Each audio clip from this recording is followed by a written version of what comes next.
Alors Émilie, merci de nous rejoindre. Vous êtes donc chargée de promotion retraite à la CARSAT. La CARSAT, c'est la Caisse d'assurance retraite et de santé au travail. La réforme des retraites qui fait couler donc effectivement beaucoup d'encre depuis quelques mois, on continue à en parler. Alors peut-être on peut revenir rapidement sur les grandes évolutions de cette réforme. Il y a plein de choses à dire, mais il y a quelques grands points qu'on évoque régulièrement.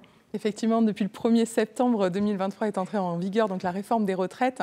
La mesure phare dont on a beaucoup entendu parler, c'est le recul progressif de l'âge légal, puisqu'on va passer en fait de façon progressive de 62 ans à 64 ans. Donc ça commence dès les premières générations qui sont nées à compter du 1er septembre 1961 et progressivement jusqu'aux générations nées en 1968 qui seront les premières en fait à partir avec un âge légal à compter de 64 ans. Vous, Patrice, vous aviez quel âge pour la retraite ? J'avais 65 ans et ça faisait 48 ans que je travaillais. Oui, donc j'y avais le droit. Vous y, effectivement. Alors, mais je travaille, c'est une passion ce que je fais. Donc travail passion, je regarde plus la retraite. Un peu compliqué. Et puis en plus, on va reparler aussi du cumul retraite-emploi. Donc deuxième point peut-être qui a vraiment évolué avec la réforme. Eh bien les départs anticipés, puisqu'en fait les bornes d'âge ont évolué un petit peu. Jusque-là, pour les départs anticipés, il fallait avoir travaillé avant l'âge de 16 ans, 20 ans. Et maintenant, en fait, deux autres possibilités. Donc c'est avant l'âge de 20 ans et de 21 ans. Donc du coup, voilà, ces possibilités de départ anticipé augmentent. Et aussi quelque chose d'important dont on ne parle pas toujours, c'est pour les personnes qui ont des problèmes de santé. Il faut savoir que l'âge de départ sera possible à 62 ans. Donc c'est un nouveau cadre en quelque sorte de départ anticipé qui est possible pour les personnes qui ont des problématiques de santé. Donc vraiment, il faut même en parler lorsqu'on est en rendez-vous avec un conseiller parce que l'état de santé peut aussi permettre de partir plus tôt à la retraite. Il y a aussi les changements de prise en compte de la parentalité, il y a la prise en compte de la période d'aidant familial. Enfin, il y a beaucoup de choses. Exactement. Je suis allée jeter un petit coup d'œil sur le site de la CARSAT.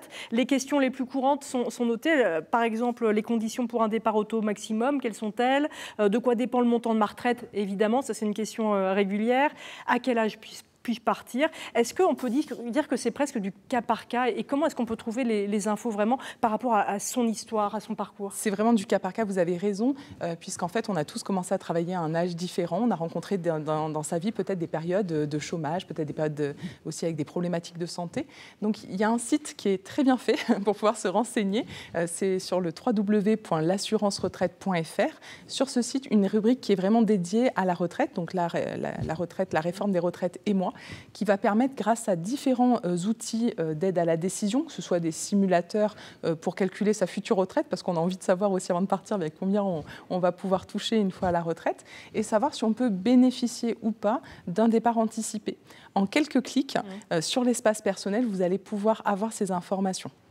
Ouais, il faut avoir les infos, effectivement, parce qu'il y a quand même des infos à rentrer pour simuler un petit peu son départ à la retraite.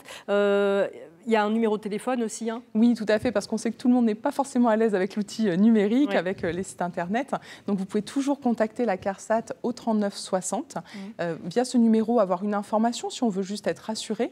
Et on peut aussi demander un rendez-vous, puisque avoir quand même un rendez-vous physique. Exactement. Ça, c'est quand même le top du top. C'est ça, nos conseillers retraite, tous les jours, réalisent des rendez-vous, donc soit au sein de nos agences retraite, soit au sein d'autres points d'accueil. Ça peut être aussi un rendez-vous téléphonique, ça peut être un rendez-vous en visioconférence. On s'adapte vraiment à la situation de la personne. Donc, il ne faut pas hésiter à nous contacter. Il y a les lieux France Service. Exactement. Une autre possibilité. Donc ça, c'est un partenariat très fort qu'on a noué sur le territoire pour permettre à chaque assuré d'avoir un point d'accueil retraite à moins de 30 minutes de son domicile. Même si on est en plein milieu rural, exactement, loin d'une grande ville. Oui, ce partenariat avec les France Service, c'est des guichets uniques en fait, de services publics. On les trouve soit vraiment en milieu rural, soit également dans les quartiers prioritaires des villes. Donc ça, c'est important. Et ils sont accessibles. Vous avez toujours un animateur qui va vous permettre d'être accompagné sur les démarches retraite. Si vous n'avez pas d'ordinateur, vous trouvez un ordinateur sur place. Si vous ne savez pas l'utiliser, vous allez avoir un accompagnement vraiment avec cet animateur qui va vous permettre d'utiliser, par exemple, l'outil de simulation de retraite pour que vous puissiez en savoir un petit peu plus sur le futur montant de votre pension. Vous mettez aussi en place des rendez-vous, là au mois d'octobre notamment. Effectivement. C'est une opération nationale. Oui, exactement. Tout au long de l'année, on a différents événements. Un qui commence à être bien connu maintenant de nos assurés, c'est 2 fois par an, ça s'appelle les rendez-vous de la retraite. Et là, c'est vraiment dédié, c'est une semaine qui est entièrement dédiée à la fois pour votre retraite de base et vos retraites complémentaires. Donc il y a les deux pendant, donc c'est intéressant, ça permet d'avoir une vue complète.